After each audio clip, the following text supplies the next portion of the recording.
lewens van 48.000 hoenders is in gedrang. Dit nadat die staat glo nie sy beloftes nagekom het nie.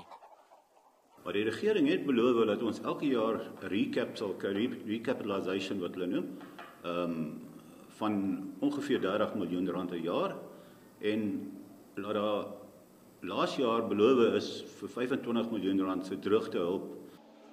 Daar is in 3 jaar nog niks van die geld oorbetaal nie en die hoenderplaas produseer nou teen minder as helfte van sy volle vermoë. Honderde werkers is reeds die trekpas gegee. Aan die ander kant het ons 482 mense moes aflê. Ons het nog nie die skeidingspakkette kon betaal nie. Hulle is al reeds aan die einde van Julie 2016 afgelê. En nou in 'n baie arm provinsie soos Limpopo is dit 'n baie groot probleem.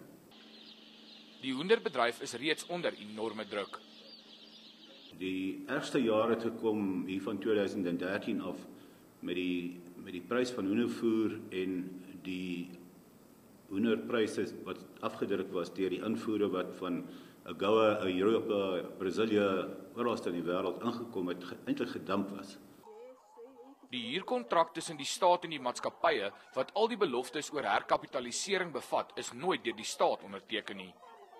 Die laaste 3 jaar het die maatskappy onverpoost gepoog dat hierdie kontrak geteken moet word en dat die finansiële bydrae gegee moet word. Volgens hofstukke sê die staat daar is verskeie tegniese punte oor die goedkeuring van 'n sakeplan wat nie gedoen is nie en daar is gevolglik nou in effek 'n kontraktuele dispuut. Die hofsaak kom op 27 Februarie voor. Gerard Pretorius, 1 Nuus, Mokopane.